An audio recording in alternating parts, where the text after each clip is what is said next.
right, we're here with Hugo Turner. He is a researcher of U.S. foreign policy in the Central Intelligence Agency. He has a Twitter. You can find him at Hugo Turner 1969. And he also has a great blog. He's recently written about the Guggenheim Bank and about Guatemala and El Salvador, really putting a lot of disparate sources together to look at these events and take a new look at them using a broad range of sources. Really, really interesting stuff, really, really dense and smart and really good stuff. So thanks for coming on, Hugo. Thanks. So we're going to talk today about the Iran-Contra scandal. You've been reading a lot about that, and you've kind of been thinking about working on some new pieces there. So I mean, we should just dive right in. How Reagan comes into office, and how does this whole ball that turns into years of hearings and Rex 84 and all kinds of stuff gets started in 1980.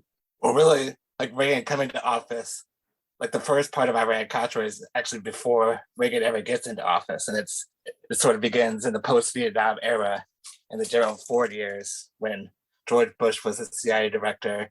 They brought in Dick Cheney, Donald Rumsfeld, and then Carter is elected. Bush is fired, and there's this culmination of all these vast right-wing forces that have been growing since the 1960s that pick Reagan as their man. And then you have all these disgruntled people at the CIA that hate Carter that are like backing Bush. So Reagan wins through these dirty tricks like the October surprise, like setting up Jimmy Carter's brother, Billy Carter, in this Libyan arms deal.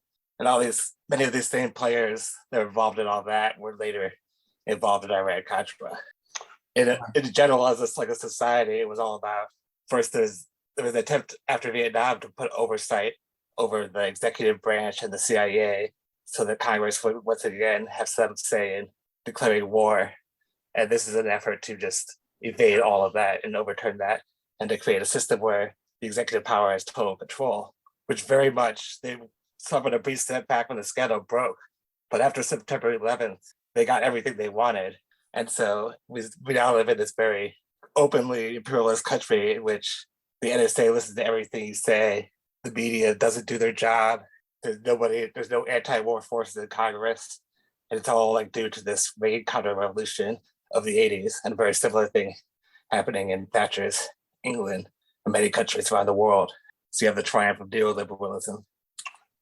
The roots of the scandal itself, of course, in the final years of Carter's administration, both the Shah of Iran and the governor of Nicaragua of Somoza are overthrown. Both of them were brutal right-wing dictators, but they were loyal U.S. clients. And Carter was blamed for that. Some believe that there's even a deeper side to the hostage crisis, and that people were working with Khomeini's forces to sort of manipulate the whole thing to destabilize Carter.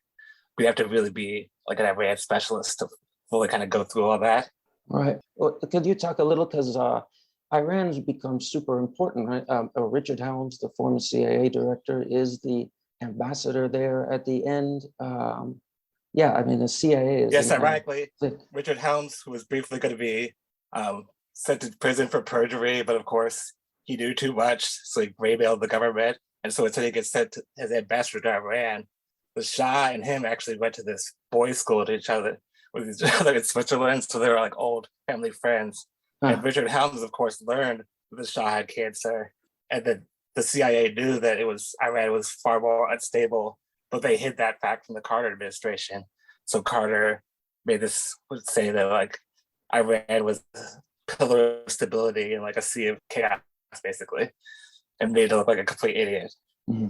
And so there's this hostage crisis when Carter agrees to admit the Shah to Iran and revenge these radical Iranian students, seize the U.S. embassy, and Reagan and Bush and Casey are involved in this scheme to make sure that Carter can't free the hostages until Reagan's elected. Reagan himself was not really a player, but throughout the Iran-Contra reading about this, he's so obsessed with freeing these hostages no matter what. I mean, it's not surprising that Reagan would be very pro-Contra because it's like his stated goals. But Iran which like humiliated America during the hostage crisis, and then later during the war in Lebanon, where America had tried to intervene on the side of Israel and the like Christian fascist government of Lebanon against this is like the origin of Hezbollah period, which started in 1982. Within like 2 years, Hezbollah had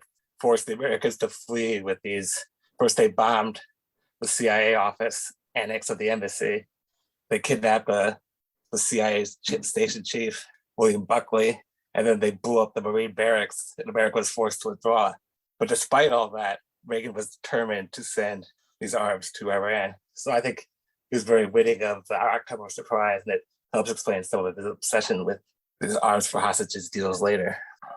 Interesting. So yeah, how does, we've heard it talked about before that, I mean, obviously the Iran part of Iran-Contra scandal is trading weapons in the mid 80s, but is there some talk of weapons being a part of that deal as well, of keeping the hostages? Yes, weapons were part of the October surprise deal. And in fact, it was the same arrangement whereby Israel would be the middleman in that. And actually, Israel ended up sending to Iran in the years after the first 2 years of Reagan's office, almost $2 billion in weapons to Iran, which is like way more than were involved in the Iran-Contra scandal. And America itself was involved in some Iran arms deals before this hostage crisis. I mean, before these hostages were taken in the Lebanese Civil War. The hostages themselves were actually seized because there had been this attack in Kuwait by this group called the Dawa that were aligned to Hezbollah. And 17 of them were all captured. And one of them was like the cousin of the Hezbollah head. And so the reason why he was kidnapping these 7 Americans was because he wanted to have someone to trade to free the Dawa prisoners. But Iran was more just desperate for weapons because after, during the Carter years, Zbigniew Brzezinski went over to Iraq and said, Iran's in chaos because of this. You've got to just invade them. It'll be a total cakewalk. And so Saddam invaded Iran. The war would eventually, it'll cost a billion lives. And Israel was very concerned that the war be extended as long as possible. That was like one of the motives of supplying Iran, was that Iraq at that time was getting the upper hand. It had better tanks. So they had to send them these anti-tank weapons, and the Iranian air defenses were running out of parts. And so to like even it out in this 1985, 1986 period, they floated this idea of supplying arms to Iran, and that they would use their influence with Hezbollah to free the hostages. And if you read it, you have to like sort of read about it in detail, like in say Draper's book, or better yet, Byrne, where it's like a very farcical thing where there's all the deals are constantly changing in the terms. And at first they like expect that they're going to get all the hostages for one arms shipment. The Americans are always trying to convince the Iranians to release all the hostages first, and then we'll just start selling you weapons like crazy. And the Iranians, of course, are like, no, we'll give you one for one hostage for like this amount of arms, and then we'll give you another hostage. And so there's this constant back and forth, and the Iranian middleman, who's like tied to Iranian intelligence, but he's also like an Israeli spy. The origin of the whole thing begins, oddly enough, when the National Security Council advisor Robert McFarlane sends this guy Michael Ledeen, who earlier had been in Italy as a CIA press asset. His job was to cover up Gladio and be like, it's just these left-wing revolutionary groups that are causing all the terrorism. And he was working closely with Claire Sterling, who created this theory that all terrorism was backed by the Soviet Union. And he's still prominent today because he was one of the neocons who was so openly racist and Islamophobic that he like broke with like the more respectable neocons and backed Trump. So he was in the Trump era, his star was rising, like other Iran-Contra figure, Elliot Abrams. But anyways, he goes to Israel, Israeli intelligence. He meets with Shimon Peres, who he knew earlier when he was infiltrating this socialist movement for the CIA. and Israel's labor movement was part of like the Socialist International. So he met Perez, and Perez wanted to do a favor for this arms dealer friend of his who was a big campaign contributor, Al Schwimmer, and there was still a huge Israeli-Iran arms trade that had nothing to do with any of this, but that was controlled by the Mossad and the military, and they wouldn't let the Labor Party people profit off it. So that was one of the motives for why Perez specifically wanted to get into this. So him and Al Schwimmer and Yakov Nimrati and this guy Manicur Gobanafar, who's the Iranian middleman who also has these ties with Israel going back to like the early 80s. Well, you say their name. What was the second guy's name again? Yakov Nimrati. Okay. So him. They're all introduced to Michael Ledeen, and he's like, I could free these hostages if you can like set up this arms deal. And so Michael Ledeen takes it back to McFarlane along with this, and they also create this whole fantasy picture of what is going on in Iran in order to like, so that the Americans will be able to justify to themselves, they're saying, there's three factions in Iran. One's pro-Soviet, one's pro like American, one's more moderate and reasonable, and like a third is kind of like they don't like the Soviets or the Americans, but that the pro-Soviet side is going to take over if you don't start like establishing close ties with Iran, and the Khomeini is going to die soon. And so this whole fantasy of these Iranian moderates that they'll sell these arms and it's not actually to Khomeini is like created so that the Americans could justify to themselves.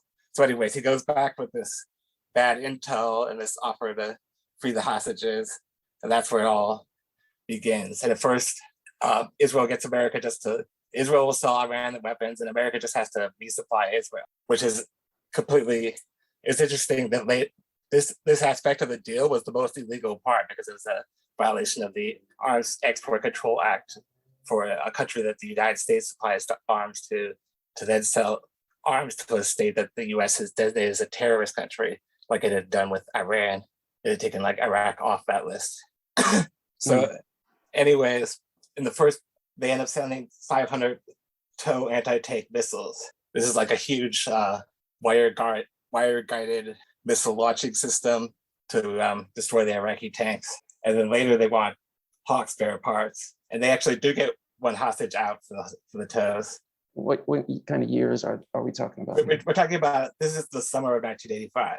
Oh, okay. I think the hostages they start kidnapping them in 84 possibly. So these are people that have been kidnapped by Hezbollah in Lebanon. They're people like they were a lot of work at the American University. Some of them are like priests. Lebanon was a complete war. It was doing a completely chaotic war zone at the time. So it's not like normal average people would not go there. Beirut in the 80s was sort of like a synonym for chaos because you had every different faction in Lebanon, like the Sunnis, they're kind of split between like the pro-Western and the pro-Palestinians. Then you had this Shiite militias like Hezbollah and Amal, and you had the fascist Christians, and then you had the Druze, and they all had these militias, and they all had these switching alliances. So it's this massive civil war plus an Israeli invasion that they had launched in 1982. And that was another reason to take the hostages, is that they were trying to get them to make some concessions. And they did actually, in a different hostage deal, which was successful, they got these 50 Americans released on a TWA flight in exchange for Israel releasing a bunch of Shiite prisoners that they'd captured. So anyways, it's in the fall of 1985, that's when the 500 TOWs and the 240 Hawk spare parts. The Hawks is what screws it up because the Israelis don't send the right parts. They send old, obsolete parts. And the Iranians are so angry that they end up returning them eventually.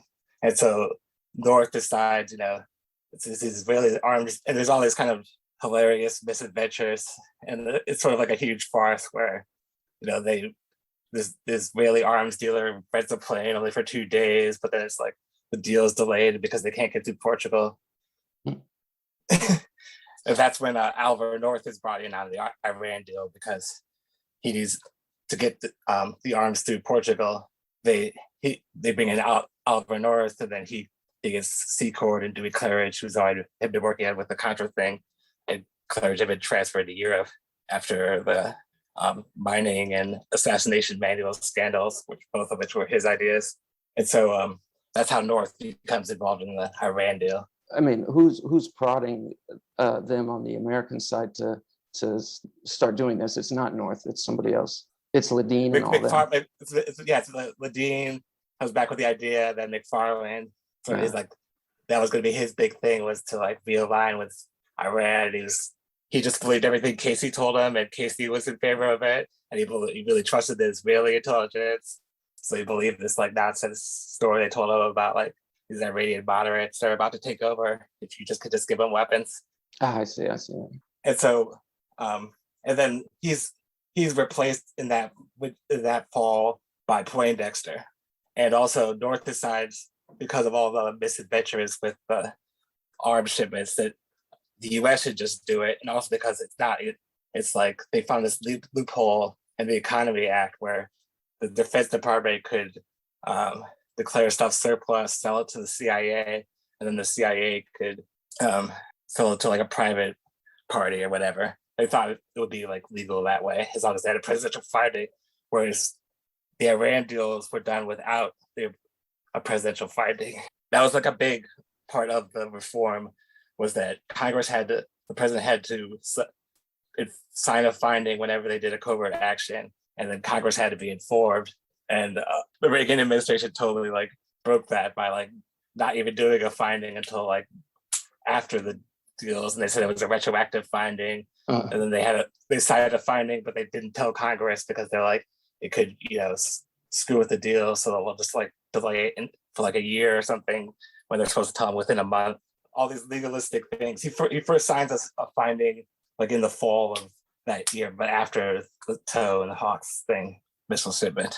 And then he signs another finding allowing for like the US to take over, so that the DOD will just ship it to the CIA, who will send it to Secord, who will take it to Iran, and then they cut out the original Israelis, they replaced them with this guy they call like the Oliver North of Israel. This guy Amirim Nir, a journalist who for some reason was appointed to be like a key counterterrorism advisor to the Prime Minister of Israel, Shimon Peres, and he cut the other Israelis out, and the North like trying to cut the Israelis out but not offend them, and then they have to keep Gobanafar happy because he had to borrow the money to finance these deals, and then like he owes all this money and he's going to talk, and so we have to keep him happy, and he's like Gobanafar. He's like a pathological liar. To get this going, he has to like tell the Iranians one thing and the Americans something else. So whenever like the Iranians and the Americans finally meet and they're like comparing notes, they're like, oh my God, he's telling us two totally different stories of what the deal is going to be, just to get him to agree to meet in the first place. Because for him, this is like not a financial survival. He borrowed the money from this guy, Adnan Khashoggi, this Saudi billionaire.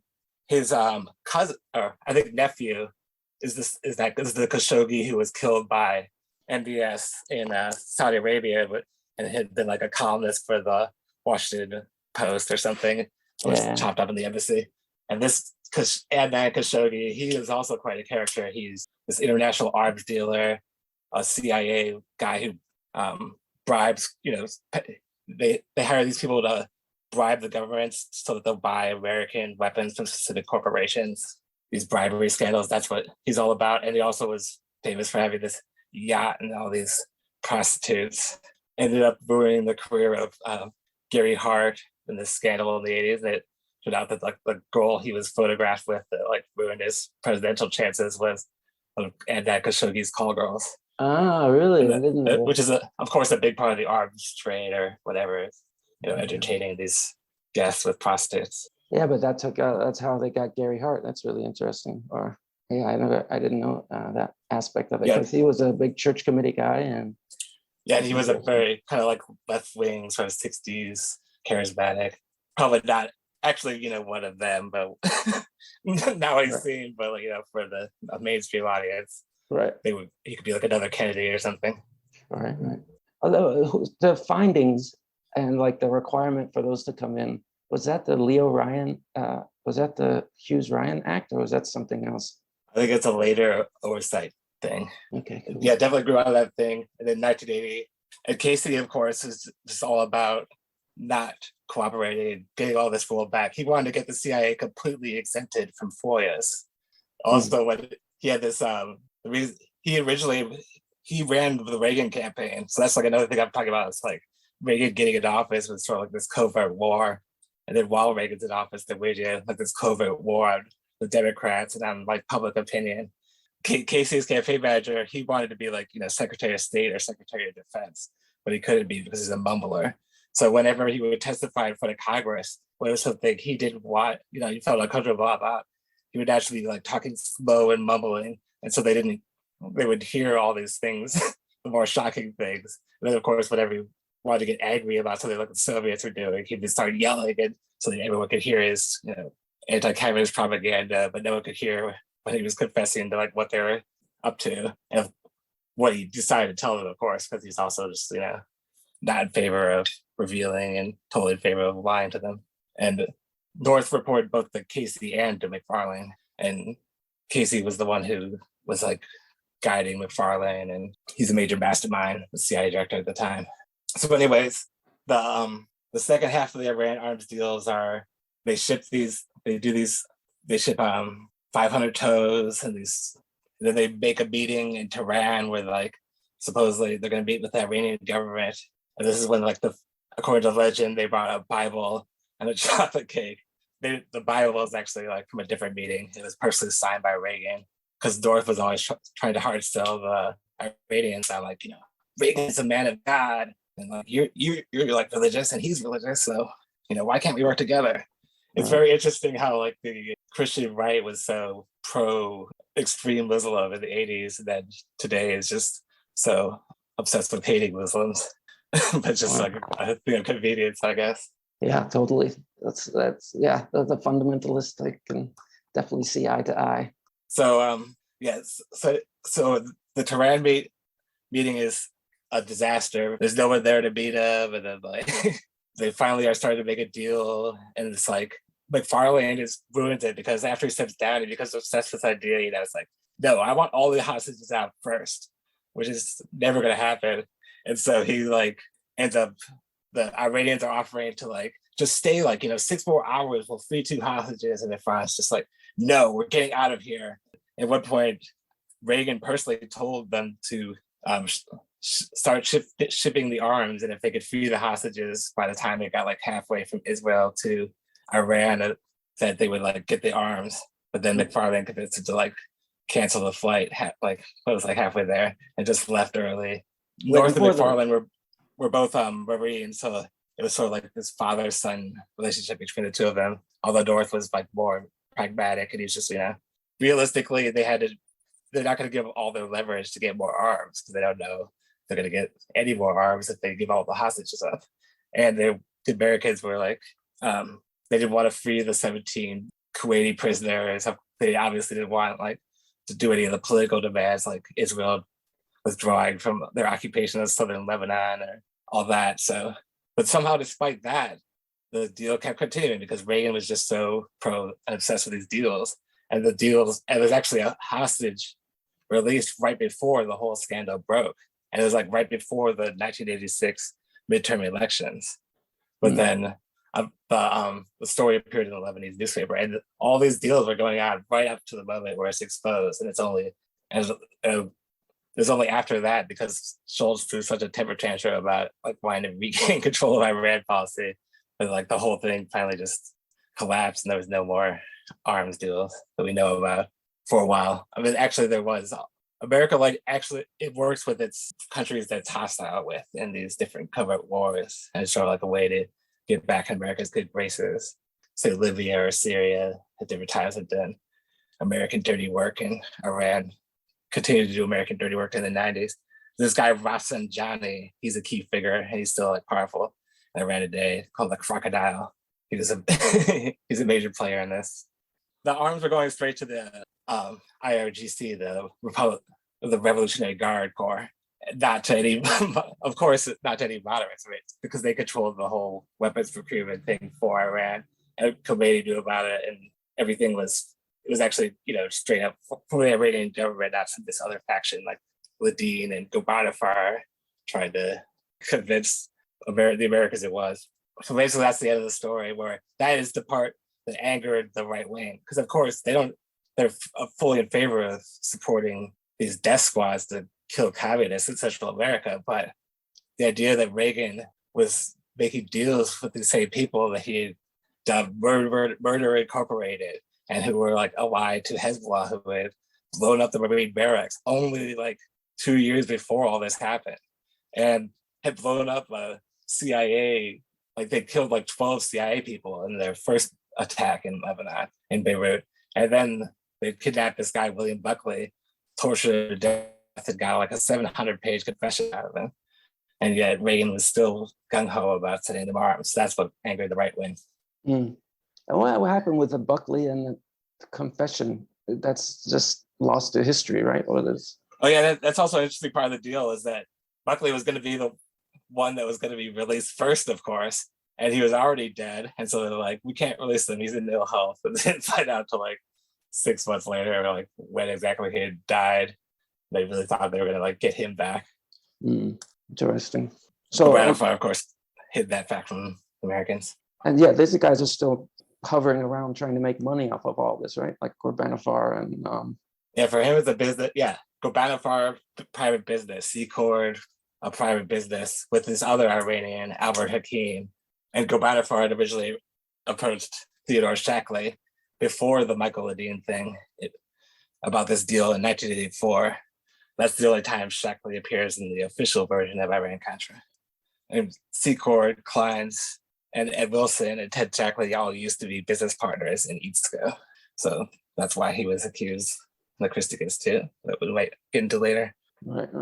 Okay, so oh, and the last thing about it is, so the real point is, it's just like to use the Iran-Iraq war to create this sectarian hatred between the Sunnis and the Shiites that would later be used in our wars to like try to balkanize and destroy the Middle East war recently. And if you go back, the Israelis just openly admit this, David Kimchi or whatever, that their point was to just prolong the war as long as possible. Israel was the main person arming Iran, and then all the Iraqi weapons are coming through Egypt, and then they're being financed by like the Saudis and the GCC.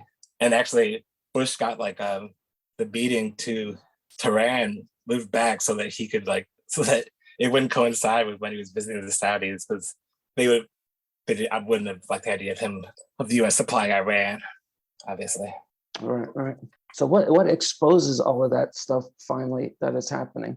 I mean, does it all come out when a month after the Contra thing starts unraveling on October 5th, on November 3rd, a Lebanese, it's because of an internal power struggle in Iran where they arrested this guy who was in charge of all these radical Shiite movements that were allied to Iran across the region.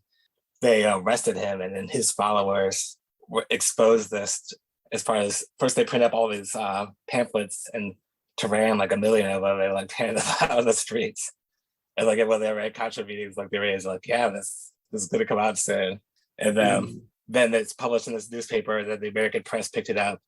Unlike the Hasselblad flight, which they were prepared to ignore, this was Reagan supplying Iran with weapons without telling Congress.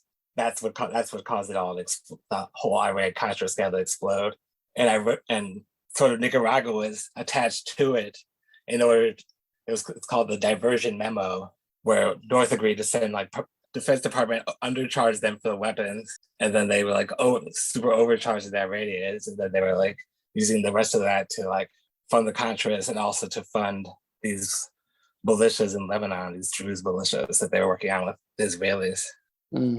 So the whole reason that it's the Iran-Contra scandal is because Ed Beast knew that if they focused on this diversion, it would divert attention from the fact that Reagan had agreed to these earlier Israeli arms sales that violated the Arms Export Control Act, and so Reagan would have been gone down if that had been the focus. But because they focused it all on Oliver North and creating the story of the out of control National Security Council that's just doing all this stuff, and Reagan doesn't even know what's happening. That was sort of the cover story that they tried to implant on the American people, like possibly save Reagan from impeachment. But the political will wasn't really there in the Democratic leadership to go after Reagan in the first place. So, but yeah, historians are like, oh, if this had come out, that Reagan would have been impeached. I'm not so sure. What was facing the Democratic Party. Yeah, no, I think you're right. I think I was listening to something and they were just saying so recently after Nixon, they just kind of shied away from thinking exactly. about it. That's exactly what they said. They're like, we can't have another Watergate. It's too damaging for the American psyche, blah, blah, blah. Right. And then, of course, you have, like, looking at the political thing, you've got, like, in 1992, it's like Clinton versus Bush versus Perot, all three involved the Iran-Contra thing. 1996, it's Clinton versus Dole. Dole was, like, a key person in attacking the Walsh investigation, getting that shut down, and constantly going on about how it's supposed to spending all too much money. And then in 2000, of course, you have Bush's son steal the election, and then we are on the road to where we are today. Yeah. We want to just briefly compare the Tower Commission, the Independent Counsel, Lawrence Walsh, and then you have the regular hearings. The Tower Commission is the most useless because they're the ones that create this myth of just sort of the out of control National Security Council, and Reagan's failure was just not to properly supervise them, which 30 years later, all the documents that come out, mainstream historians would say, no, that's actually the complete opposite, and that Reagan was a prime driver, along, of course, with more of the brains, Casey and Bush, but he was driving it. But instead they created this myth, it's just Alvin North, the crazy cowboy going off on his own and doing all this stuff. The Gipper just sort of was asleep at the wheel. And so that's a presidential commission, like the Warren Commission or like the Rockefeller Commission. So that was his commission, so he protected himself. He appointed them himself. Right. And I think it was John Tower that Robert McFarlane had been his an aide to them earlier, like a congressional aide for years. So it's also is this motive to cover up. So they're the most useless. Then you have the Senate and the House, and there's all these committees that should have been, they wanted to investigate this, like the House Armed Services, the Foreign Affairs, and of course the Intelligence Committees. And then the House and the Senate both want to investigate it. So they decided to combine it all into this one big thing called more like the Hamilton Committee for Lee Hamilton, who later covered up October surprise and other things. So the Hamilton Committee, they wanted to embarrass them but not destroy them, but they majorly miscalculated because they wanted to pin the whole thing on Oliver North. They didn't count on the fact that Oliver North is just a very charismatic figure. That's sort of how he had risen up to this position, is by kissing people's asses for 20 years, and he was always nice to his subordinates. They always liked him, and then his bosses always loved him because Oliver North's father, he was never good. Oliver North, even though he was a total goody, his father never liked him. It was never good enough. If you got a 99, it's why'd you get 100 kind of thing. So North was always very good at getting these older guys to adopt him in this sort of father-son relationship. And he rose the bureaucracy that way. And that same kind of charm played very well on the TV cameras. Steven Spielberg actually told the Hamilton guy, he's you were on these raised platforms, so you were in the villain position, how when they film movies, when they have the villain sitting above the hero, and so North sitting below them, so it's the underdog. Oh, that's funny. It's the optics of it. Anyways, North, because the Democrats are very wishy-washy. I mean, first they had banned Contra aid, and they had voted for it back in. They were very wishy-washy, pro-Contra. They didn't want to go into any of that, of course. Expose the fact that they've been raping and murdering and torturing people. They don't go into any of that, of course. And so Oliver North is just sort of able to go, I was helping the brave freedom fighters of all over the world, and it backfired, and instead of becoming the villain, he became the hero. Right. Then finally you have the independent counselor, Walsh.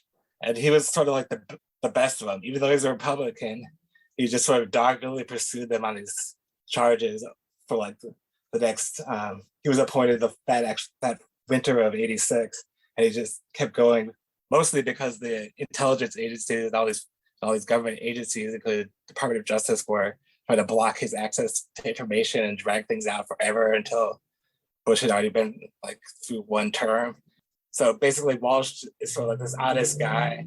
He's forced to drop all the conspiracy charges in order to get them to supply any information whatsoever.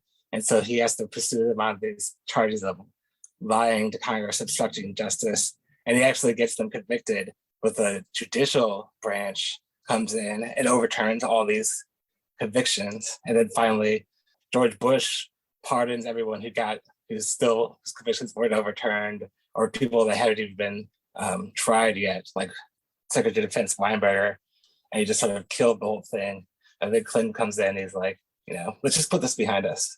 Boris Walsh wrote this huge book called Firewall. If you're like a really into Iran-Contra, it's definitely worth a read. It's fun to see these people that are scared because they think there's a possibility they could go to jail. So, a lot of them cave, they rat, they turn on each other, they agree to testify against each other. The people that tried to insulate Reagan, North, and Poindexter, the historical record owes this huge debt to Lawrence Walsh's investigation because he's the one who got all this, like North's notebooks and all this stuff, the 7,000 pages of Weinberger's notes and all these other information put on the public record. And that's what historians rely on to show that, like, the initial view that it was just sort of a rogue NSC is total nonsense, and that Reagan, Bush were super behind it. The people that like claim that they didn't know about it absolutely did know about it, like Ed Meese and the Secretary Schultz, who actually opposed it. Ironically, the only two people that opposed these Iran arms deals were both former Bechtel employees, and Bechtel had this huge deal going to try to build this pipeline in Iraq. So that might have been part of their motive. So basically, if not for the judicial branch and finally George Bush's pardons, a lot of these people would have ended up getting possibly jail time. And basically, nothing really happened to anybody, right? There were the convictions, but did anybody go to jail for any amount of time? North got 1,200 hours of community service. Oh, yeah, that's right. Oh, yeah, and the other thing to mention about this is that the Hamilton Committee, by granting North and Poindexter immunity, the independent counsel have to like gather all this information and try to like insulate themselves from any information that came from the hearings to these insane lengths. And even though they comply to that, like imagine that, so you're investigating people for a crime and they're testifying about live TV, but you're not allowed to watch it because they have immunized testimony. And you have to like gather all the information about them you can before they're granted immunity, so you can prove that your case isn't based on immunized testimony. And then you manage to convict them not using that, and then the court rules, but you can't prove that you didn't use that, so overturns the North and Poindexter convictions. So it's like the judicial system, and all these federal judges, the appeals court judges in Washington, D.C. are all like political appointees. So this is the judicial branch had a major failure, as well as the legislative branch, and holding the executive branch to account. Checks and balances are kind of like a very quaint notion when you have this massive national security state with the Pentagon, the State Department, the CIA, and all these agencies. The Defense Department is actually more secret than the CIA. They have no responsibility to report anything they do to Congress whatsoever. And yeah, this was just basically an example of the executive branch just riding over everybody, and it ends with the pardons because that's kind of the executive's prerogative. And he pardoned him on Christmas Eve, by the way, Christmas Eve 1992, after losing the election. Walsh had indicted Weinberger right before the election, and people blamed that for Bush's loss. Interesting. Let's talk about Nicaragua now, and yeah, how does that get? I mean, we've talked about we covered a little bit that the Somoza regime getting overthrown, but how does that? It was actually incredibly bloody. No one seems to talk about the fact that I've seen it. I think possibly there was like 70 to 100,000. I'm not sure the exact casualties, and obviously it's always debatable. That Somoza inflicted on people as he was doing this. He's bombing his own cities and doing everything he could to stay in power. Oh, wow. And then he's finally overthrown. So that bloody aspect is totally left out. And they're like later criticizing the Sandinistas because they closed down the CIA-funded newspaper. It's a major human rights violation when like next door in El Salvador and Guatemala, they like blew up the newspaper and killed all the journalists. So anyways, the Sandinistas, Popular Front government, they're not just communists as they were portrayed in the American press. It was, they didn't even actually, they didn't nationalize or put in socialism, although they were allied to Cuba and then they got like support from the USSR. So really they're more like a precursor to like Venezuela or something like that. And in fact, they're back in power and America's trying to overthrow them. There's very much a continuity with that. All right. So anyways, they come into power and the Contras begin as this group of National Guardsmen, which if you study Central American history, the National Guard is often basically like this massive death squad that carried out all these war crimes under Somoza or in these other countries. They were sort of created to put down like a kind of Indian uprising originally, and just sort of, in the case of Somoza, the US is the one that like created the National Guard and installed Somoza earlier. The Sandinistas are named for like Sandino, General Augusto Sandino, who America had occupied in Nicaragua, and he had fought this guerrilla war to try to get them to leave. And they were never able to defeat him, but then he finally made peace and then he got assassinated, which is a very common story in Latin America. So anyways, the Sandinistas put in land reform, education, they try to improve the lives of people. Originally, these 500 National Guards go to Guatemala to hang out with Mario Sandoval Alarcón, the godfather of the death squads. And soon, these Argentinians who had just done the Bolivian cocaine coup arrive and advise them, and they form the September 15th Legion. And the CIA immediately writes down, they started dealing drugs. And this is in Honduras. The Argentinians go and originally they go to Guatemala and then they moved to Honduras. That's where the war is waged from. Okay. But originally they're just sort of like hanging out at Salvador Alarcón's house. This the WACO representative for Guatemala, a close ally to the head of the death squads, El Salvador, Roberto de Obeson. And it's like through this period where like Romero is murdered. And it's all these Central American wars are very interconnected and people can read about it. But basically, it's these wars of the rich against the poor. And then El Salvador, like 100,000 people were killed. And in Guatemala, 200 or possibly even 300,000 people were killed. And in Guatemala was very much an anti-Indian genocide. According to Ronald Reagan, we have to preserve freedom there by giving them more guns and arms. We have to like overthrow the Sandinistas, this popular revolution, because they're communists, even though they're not communists. They just have some Marxists in the government. So anyways, originally the small force just sort of holds on to the Argentinians and the Guatemalans, and I'm sure secretly the CIA, but they're just a teeny force when Reagan takes office. And then immediately they want to turn this into like a Bay of Pigs type thing and like draw the line in Nicaragua. But Casey knows he can't sell this to Congress. They're like, we don't want another 1954 or whatever, we don't want another Vietnam, you can't overthrow the government. It's like, okay, how about we just use these exiles to prevent Nicaragua from sending arms to the El Salvadoran guerrillas. And it's like, oh, well, we can't really object to that. And it's like, I'll just create a small 500-man force and we're just gonna use it for arms interdiction. And they fake this El Salvador white paper, which all this fake evidence of communist plans for Central America and about these arms deliveries. And the CIA itself, like these whistleblowers, like they're saying, we never had any evidence that Nicaragua was sending arms. Or they didn't catch any. They actually were in small amounts, which was later proved ironically decisive. And this is David McMichael. Yeah, we're talking about, yeah, and Current Action Magazine put out this book, White Paper Whitewash, about this whole thing. But anyways, so they get them to agree that it's not going to overthrow the government, it's just going to interdict arms. And then like Congress just sort of ignores them. And the next they hear, it's like actually like 4,000 people. And of course they're attacking Nicaragua and waging covert war. And this guy, Dwayne Dewey Claridge, William Casey takes him who was station chief of Italy after serving in Turkey. So he's like he's allied with first he works with the Turkish Grey Wolves in their horrific, dirty war. the role that Turkey played and these Turkish fascists and drug dealers later played creating Al Qaeda was revealed by like FBI whistleblowers, civil evidence and stuff. So the Grey Wolves are still active in this Syrian civil war. Anyways, there's Turkish fascists that were inspired by the Nazis that wanted Turkey to ally with the Nazi Germany against the USSR, the Turkish government, which was also like a right wing, but they were like, when the Nazis lost Stalingrad, they're like, no, we're not going into the Soviet Union.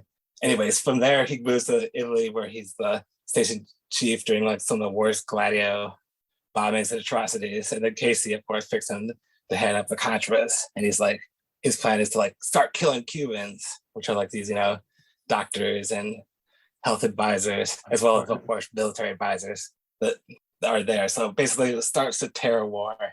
And originally, this guy, Dewey Claridge, is running it. North gets involved sometime around 1983 because he's, like I said earlier, he's always like trying to please people. So he's transferred to the NSC against his will because that's not like a Marine would want to go to the NSC. But once he's there, he's like, yes, this is, he quickly realizes it's like near the centers of power and he's doing all this grunt work. So they put him on the Central American, they give him a role in coordinating Central American policy at the NSC, and his powers gradually expands and he's like best friends with Dewey Claridge. So anyways, this war keeps expanding and the Congress is like, we authorize you to do an interdiction, not to overthrow the government. So they passed Bolin 1. There's actually 2 Bolin amendments. And this one just says, you cannot fund the Contras for the purpose of overthrowing the government of Nicaragua. You said you were just going to do it. You could do it to pressure them, but you can't like try to overthrow them. And then Casey's like, well, who's to say what the actual goal is? We can do whatever we want. And so they keep on expanding the Contras and, getting them ready to like, the Contras are bragging in the press, like, we're going to be in Managua by this winter. And basically the final straw is this two-pronged scandal, both of which are Dewey Claridge's fault, where he comes up with this plan to mine the harbors of Nicaragua and to like have launch these speedboat attacks. And these are not done by the Contras. They're done by these, they call them UCLAs, undeclared Latino assets, which I guess are like Cubans, possibly Mexican Americans and Puerto Ricans too, or whatever. These CIA mercenaries, professional, they were probably special forces people. They like go into these speedboats, attack these oil depots, do these terrorist attacks, and then mine the harbors, which is an international, mining harbors is definitely you're crossing the line into open warfare. So if you're doing a covert war, mining is going too far. And like I said earlier, Casey always bubbled what he told him. So and he also lied about who did it. So he's like, he supposedly did it for him. It was like buried in like the 6-hour thing he was telling them, and somewhere in there he mentioned that the Contras had mined the harbors, and they didn't even hear him say it.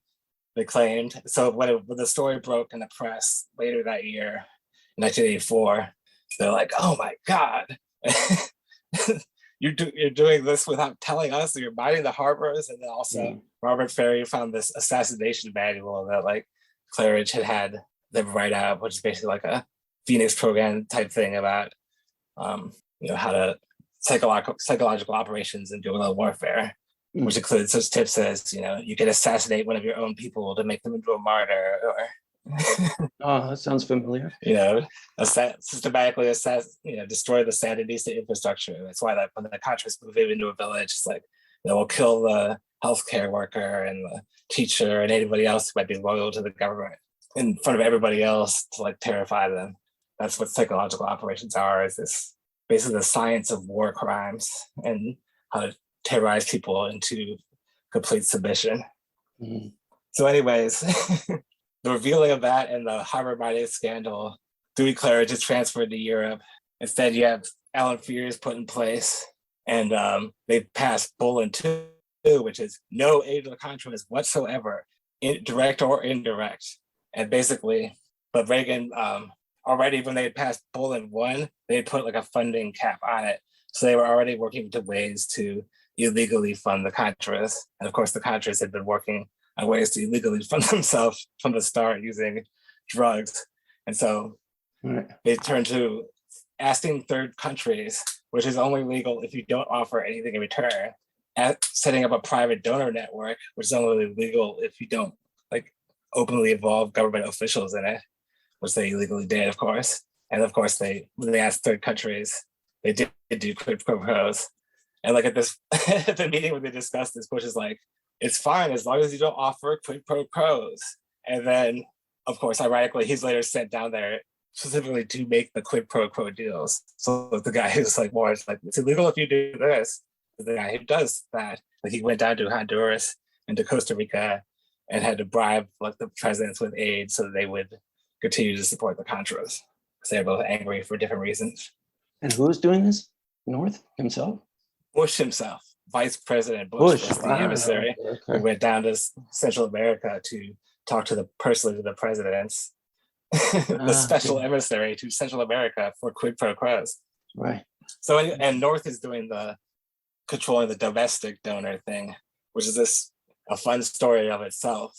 It's like North, this character, Spitz Chanel, Richard Miller, and Frank Gomez, and they create this huge network of NGOs, the National Endowment for the Preservation of Liberty, the Anti-Terror Action Committee, and like a whole host of these NGOs that they use to illegally lobby Congress, illegally raise money for weapons for the Contras, because you're not allowed to get tax-free donations if it's for weapons from these rich widows.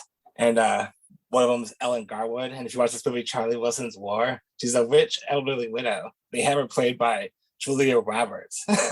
So it's like how Hollywood distorts history. I mean, you've got this like Christian right person, but instead in the movie, it's sort of like her funding of the Afghan Mujahideen, recruiting Charlie Wilson, who was also one of these Nicaragua guys.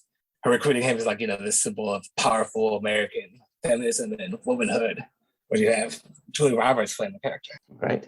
To, of course, oppress the women of Afghanistan and rob them of their rights that they would have had if Afghanistan remained socialist. And all these counter-revolutionary wars are, of course, interconnected, and they were very conscious of this at the time, with all the North, and very ideological about it. And they went to all these right-wing conferences about World War III, as I call it. Angola, Mozambique, Afghanistan, Cambodia. Right. Well, that's what always interests me. Afghanistan really sneaks by with all the attention on Nicaragua and Iran-Contra somehow. The biggest, of course, CIA thing ever slips by without notice almost. And no one was opposed to it, unlike the Contra thing, because it's like the actual Soviets. Right. Right.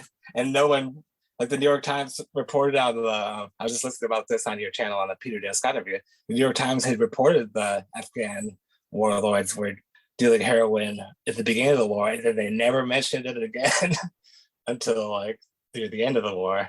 So yeah, it's the global heroin thing. It's a pattern all over the world. So really, it's like the Iran-Contra era, and they just sort of create this narrative that only sheds light on as few countries as possible. Just these two.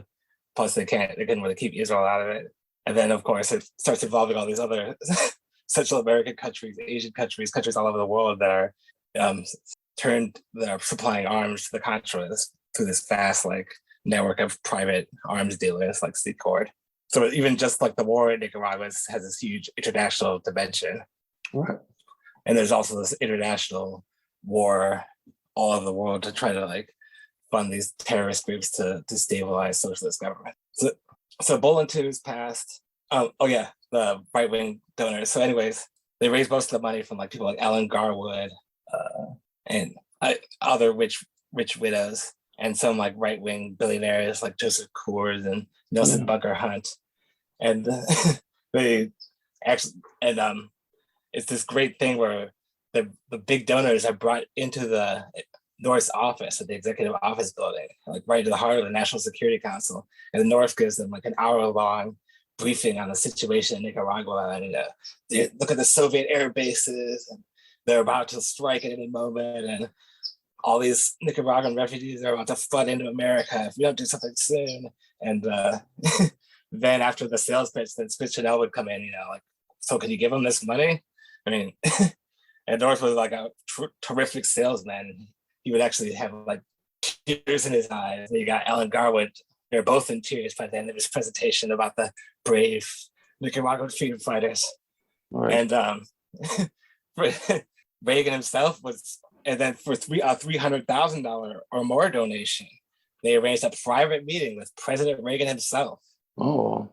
And if you if you like were like only like sending like 25,000 or more, you got like, you know, a personal letter from Oliver North on National Security Council stationery and like a photo and his different memorabilia of like, you know, proving like, thank you for supporting the brave freedom fighters.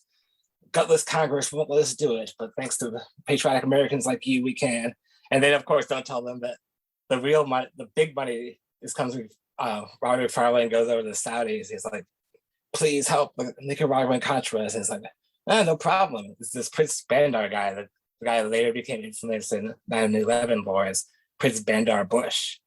That's who McFarlane goes to. Right. Within a week, he's like, sure, I'll give you $1 million a month. And then the next year, that was I think during Bolin 1 when they just were worried about the funding cutoff. Because not only did they cut off the funding, but Dewey Claridge had spent all the money on doing that huge, massive harbor binding thing, which involved like this motherships, these speedboats, and these rocket launchers, and the expensive. He'd spent all the money like for 1984 on this massive campaign that ended up getting him fired, and so that's why the Saudis originally came in. And then once the aid's cut off, they got to double it to 24 million. Then you have the money from the Iran arms deal, like 6 million, and then like 2 million from Taiwan, thanks to General John K. Singlab of the World Anti-Communist League and its U.S. branch, the U.S. Council on World Freedom, who had been stationed in, he'd been in, you know, the CIA and the special forces in Asia and the military, you know, for like decades, and all the KMT people and the South Korean fascists and Vietnam. I'm sure he would have turned to South Vietnam if that had still been around. Right. And he also was selling arms to the Contras. And so basically, once Bolin 2 is passed, then Casey tells North, you know, call this guy Richard C. Cord. He got a bad rap because of this Ed Wilson case, but you know, this guy's a great guy. And then C. Cord hires Kleins and Rafael Chichi Quintero. And meanwhile, even before North had been put in charge of this, Bush had been running his own arms pipeline through Donald Gregg and Felix Rodriguez called the Armed Superrocket in Honduras, which was a joint venture between the Israelis, the Americans, and the Honduran military. And it was all funded through drug money, which is like another one of those North memos. Right. And like, interestingly, a lot of the stuff that's exposed about drugs in Iran-Contra, the part that comes from like the North of the Bravo memo, that's because it's people that they don't like. So it's like people like that are around Eden Pastora or like competitors to Richard C. Cord. So Sinclaub, North wanted to keep C. Cord making these big profits because he could use it as this big slush fund to fund like whatever they want without getting permission from anybody. But Sinclaub was selling these arms with no profit because he was just sort of like a complete fanatic. Right. Or he was getting paid by somebody else. So North tried to frame Sinclaub's arms dealer as a Soviet spy, even though he'd been like this West German, or I think it's an Austrian, Werner Glatt, who'd been like supplying the CIA with weapons for like decades. What was his name? North tried to frame Werner Glatt. And North tried to frame him. He's been suspected of sending American technology to the Soviet Union, but actually was doing the opposite, obtaining Soviet weapons for like the Americans. And so, North also exposed the Armed Supermarket, which is another competitor to C Corps. And he's like, you know, this was funded with 15 million of drug money. In this case, it was true. It's like, it was money that came from the Miami Cubans, and Felix Rodriguez was deeply involved in this. And Felix Rodriguez worked for Vice President Bush's national security advisor, Donald Gregg, back in Vietnam. Donald Gregg was a key figure, and he'd been Carter's National Security Council and was supplying information to the Reagan campaign. He was rewarded by becoming Bush's national security advisor. And Shackley had been his old boss back in Vietnam. And anyways, back in Vietnam, Rodriguez had been a specialist in using helicopter warfare for counterinsurgency. And he went down to El Salvador both to set up this Contra resupply operation, and also to help the Salvadoran military wage this horrible air war on the presidents of El Salvador. And because he was apparently good at that, the El Salvadorians were like, we have to do everything through Felix Rodriguez, which later turned out to be like this kind of disaster because Felix Rodriguez is sort of like, he was crazy and no one could talk to him except Greg or whatever. So he ended up fighting with Secord and the CIA and stuff, as supposedly was a source for the Christic Institute lawsuit. So Secord sets up Secord and Thomas Klein, who was Theodore Shackley's old right-hand man for many years, also from Laos. Secord served in Laos. So they were well familiar with running in these arms resupply operations through these CIA contracting planes, like Southern Air Transport, but they set up a shell company to like rent these Southern Air Transport planes, originally with these guys, Richard Gadd and then Robert Dutton. And so they set up this whole kind of multi-million-dollar arms delivery and arms supply business that's all like off the books, known as the Enterprise, or as North calls it, Project Democracy. That's another fascinating part of the story, is that this is the era where the NED begins. And what North was doing was like the underside of the NED, just like today. The NED is infamous for being involved with all these coups right from the start. North is like, this is like what Project Democracy is really all about.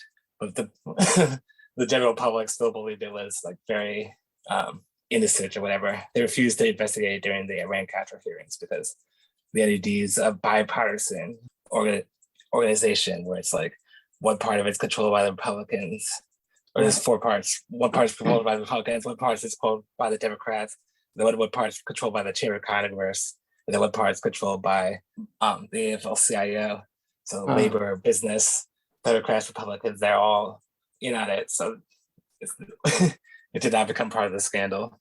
And they're like, it's just a coincidence they call this Project Democracy, because that's what Reagan made this big speech when he like launched this initiative in London about Project Democracy.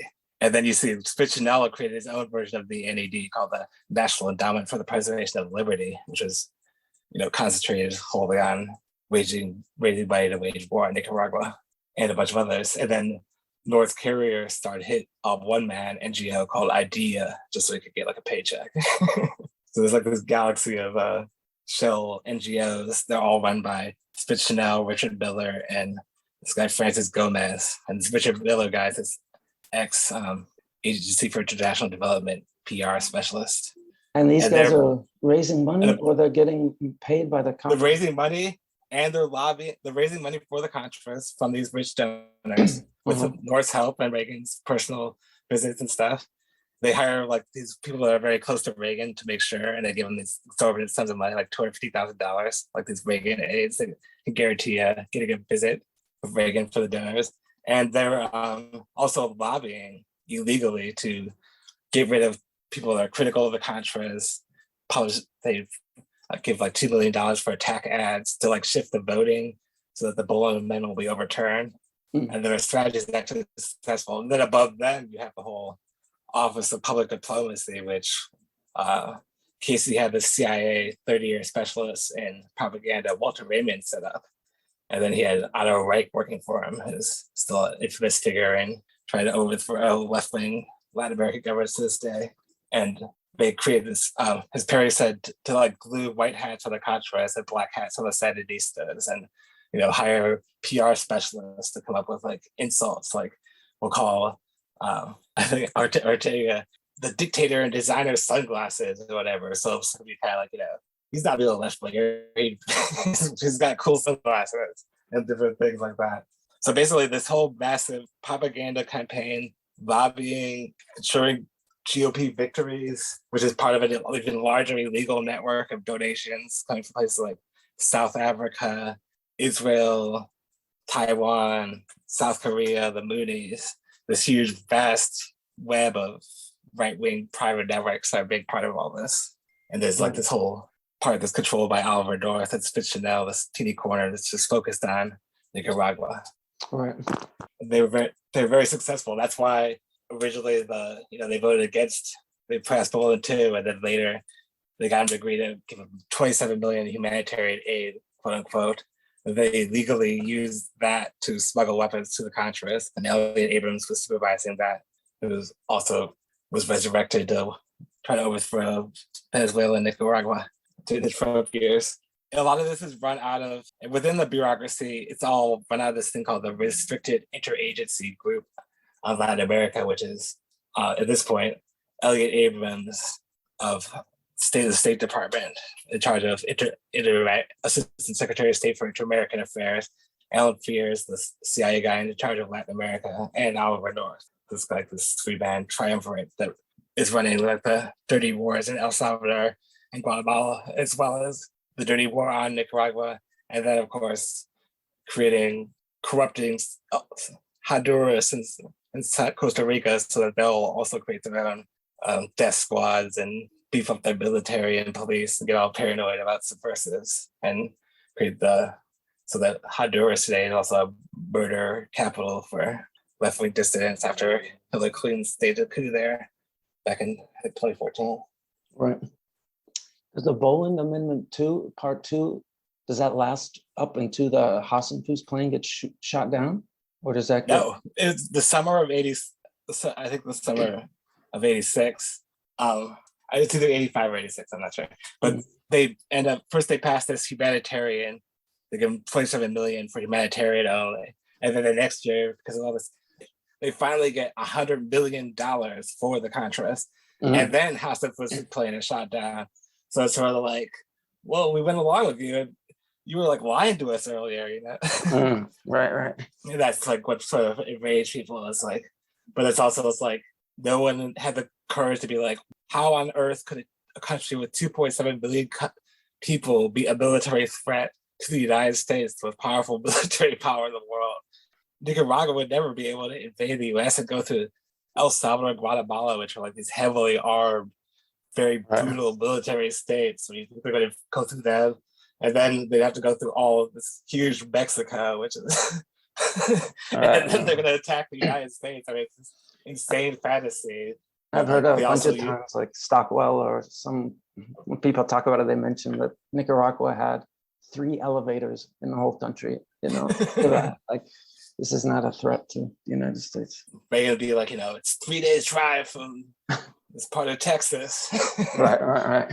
And North was actually, because he was also the counterterrorism czar, and during Vietnam, they got super into labeling communist guerrillas as terrorists, which they brought to Central America policy. So, you know, he's saying, you know, these will be long before they viewed all these Central American refugees that had, like, say, left-wing ties to a labor union or something like that, because the labor union might possibly be tied to a guerrilla group. They're all potential terrorists too. And so he's like, you know, any minute now, all these Central American refugees are like launching this massive terrorist attack. And that was actually, and they've also used that to try to destroy the sanctuary movement. That's how like the Christic Institute became involved in the Iran-Contra case. Right. So maybe it's a good time. What do you, what can we say, you know, some 40 years later now, what do you think about the Christic Institute, the case, and how they conducted themselves at this point? What can we say? I mean, forgetting all the Daniel Sheehan, the UFO, and forgetting all of, like, just putting that stuff aside, just looking at the case itself and how they conducted it. What did you think about it? I think they might have screwed up some of the details, but they're the ones that were saying, you know, give this historical context. Like, who are these people? What did they do before this? Like, you know, they created an image of the actual problem, which is these CIA agencies that have been waging these covert wars and working with drug dealers for decades. And it wasn't just an aberration of the moment, some temporary insanity. That this is like what the history of the world looks like. And that's true. I mean, everyone who studies politics comes to that realization. That's just like, this has been going on for decades. This is not something that started yesterday. And the Christic Institute was trying to, you know, expose all these people. They may have gotten some details wrong. They may have been over ambitious, but people are, you know, saying that, like, he's just trying to intentionally destroy the Abraham and Honey case. I think that's nonsense, because it's like, even if they had played it totally straight, it still would have been thrown out of court because it was against the CIA. I mean, you saw, like, George Walsh did everything right, and he still lost. So saying that just because the Christic Institute had their case thrown out and they were charged to pay $1 million because everything they said was nonsense. I mean, a lot of that they said, that's one of the reasons I've been interested in this, is to like see from a top-down approach how much of what they were saying appears in the mainstream version. A lot of it does. I mean, Secord, Kleins, Katera, all these players from the secret team do appear in the mainstream version. They're totally right about Hall. There were drugs going through there. But I just watched the other day the Kerry Committee with like 3 hours of damning testimony about what was going on at John Hall's ranch. Right. So they're right about that. They're right about Pastora. I don't buy this later thing where these journalists decided to blame the Sandinistas like in the 90s. I don't buy it at all. Yeah. I think the story that they had at that time was right. They're just ignoring all the witnesses. I was just reading about, and it wasn't coming from them. It's all these people. They were also talking to other people in the press. It's not just like the Christic Institute making this stuff up. It's all these people like Jack Terrell, all these mercenaries that were like talking about all this stuff that they were hearing about, seeing. Right. And they're the ones that wanted to go out. You know, they had the picture of VP Bush and North. So, and also like, you know, because they produced all this public, as a case it failed, but as a public education campaign, I think it had lasting effects, because like people like me, people like you, they, you know, maybe they'll read the Alan Moore comic or they'll see a video, then they'll get interested in Iran-Contra years later, and then they'll start reading Peter Dale Scott and maybe do a better job than the Christic Institute did, but they only had a couple of years to like try to put all these pieces together. They had all these people telling them conflicting accounts of what was happening. So yeah, you should take like their information with some grain of salt, but I think they were doing a very heroic kind of service. And so like with Garrison, he lost the case, but he ended up winning the war of public opinion. And like they threw out the Christic case, but then Gary Webb later came out, and now people only know about Webb and they don't know about Robert Perry's fault necessarily, or the CBS thing. But yeah. No, I think that sounds right to me. And he teaches this class to these students at University of Santa Cruz. And yeah, so he screws stuff up. He has like a funny memory, but it's like, I would love to have been able to take a class like that about like the history of the CIA. They teach nothing about that at university. Right. People, educated people, think that they know what's going on in the world. And if they read the New York Times, they went to university, and they're like the most ignorant people of all, because they just complacently accept like the lies that they're told, instead of like, you know, doing any kind of deep dive into history. And before you can distinguish between what's a crazy conspiracy theory and what's like just hard history, you have to actually read the hard history first, and then you can decide what to speculate about. Yeah, which they don't do. Definitely. Oh, I just want to ask, how do you, when you go to write these, you wrote that great thing about Guatemala, and you use all of these, just a lot of different great sources, like kind of more mainstream books, like stuff from the Truth and Reconciliation Commission, more like dissident, left-wing, like how do you go about choosing your source material when you pick a topic? Well, in the case, I actually structured the whole project just because I wanted to read the two Michael McClintock books originally. And so he wrote this great book, Instruments of Statecraft, about unconventional warfare, guerrilla warfare, anti-terrorism. And basically, it reveals that like terror is the main tactic of, say, these covert wars, whatever, a very systematic fashion over all of the Cold War history. And so basically you go books that are good, that you could try and go through their footnotes and stuff that they like, that they quote a lot. You start with like a good author, like a J. Patrice Sherry or a Doug Valentine or Peter Dale Scott. And then you sort of go through the footnotes and like write down books from there.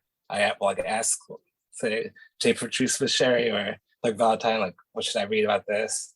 She's the one who suggested the Memory of Silence book.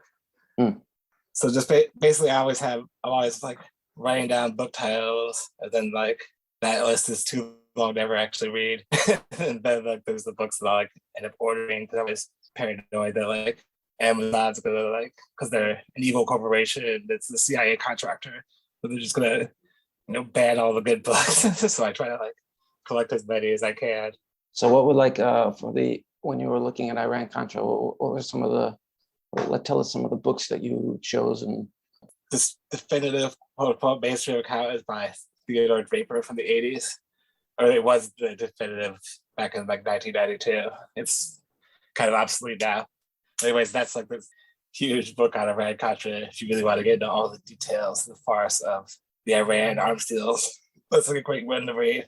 And then more recently, the new definitive version is definitely Iran-Contra, Reagan's Scandal and the Unchecked Abuse of Presidential Power by Malcolm Byrne. Mm. And he works at the National Security Archive.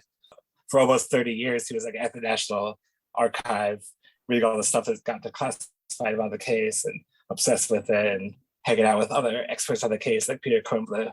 So even though it's a very square book, it has like say 4 pages on contras and drugs. At least it has those 4 pages on like Draper. And then if you want to read like but it's very it's definitely the definitive account, and he's the one who goes through all the stuff that like was revealed thanks to the Walsh trial or whatever, and puts the blame firmly on Reagan, and always remembers to mention Bush, and definitely always read the footnotes because a lot of the stuff that's of interest to like say a researcher he buries in the footnotes.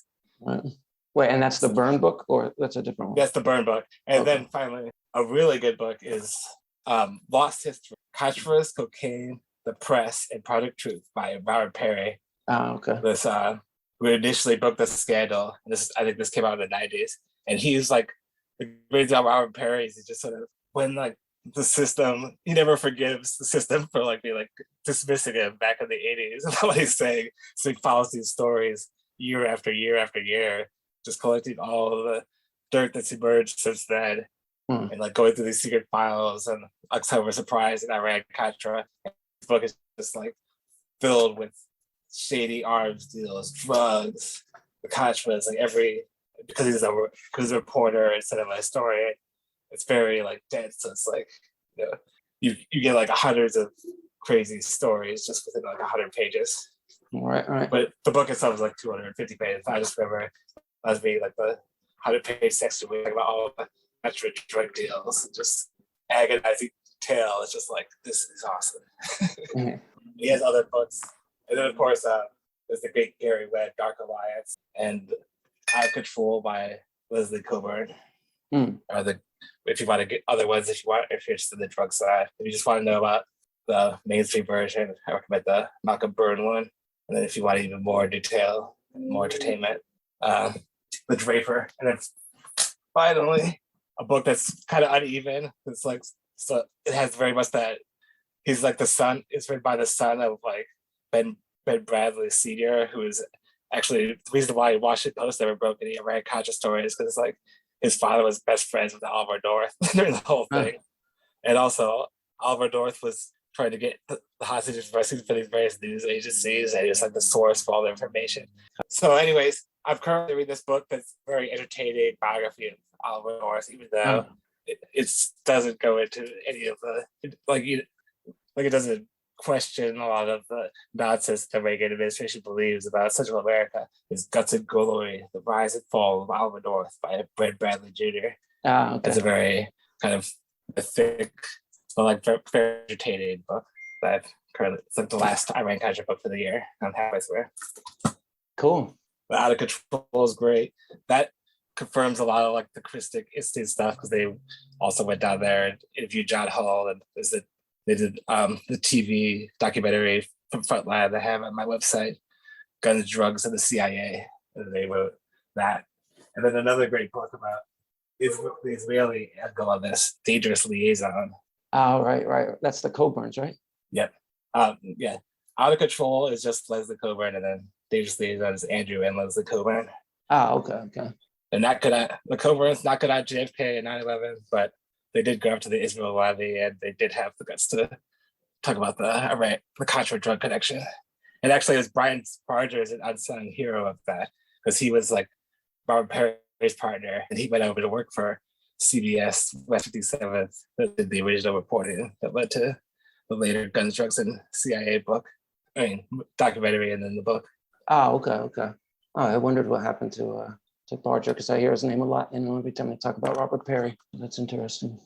Yeah, he's like the unsung hero of it. Yeah, totally. Apparently, he was the guy who was interviewing all like the mercenaries and drug dealers and stuff out in the jungles. Put a lot of stuff together. This is a funny thing of when you listen to some of these Robert Perry things, and he mentions that probably we wouldn't know about any of this if it wasn't for the Hassan Fus plane getting shot down by some miracle of timing and one of these. Yeah, that's a great story.